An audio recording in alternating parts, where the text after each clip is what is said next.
It has been a long and painful road back to democracy for Bangladesh. On January 11, 2007, the caretaker government, backed by the Bangladesh Army, seized power in a coup, ostensibly to save the country from political violence ahead of impending parliamentary elections. The seizure of power was allegedly done with the tacit support of the West, and BNP feels that it had to suffer defeat for not supporting elements that are working against the country.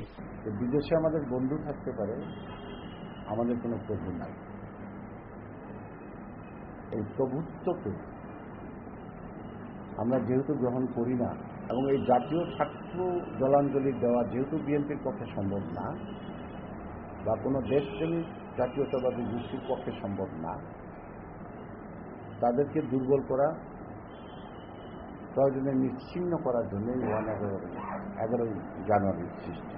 However, the BNP is firm that it will not deviate from its principles, even though several analysts believe that its stubbornness in weighing up to its misgovernance and corruption during its tenure in government, and a campaign emphasizing on non-existent conspiracies was what resulted in the party's drubbing.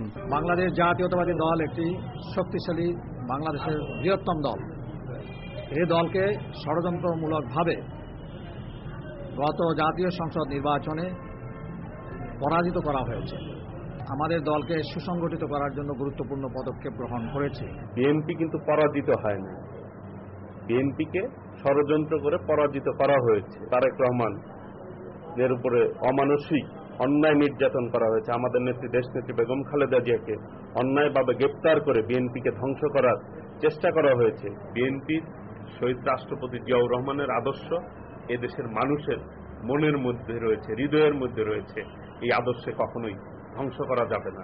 While the BNP is determined to organize a strong movement against the present government by the forthcoming Party National Council, it cannot be denied that this election has been a victory for the nation and for democracy.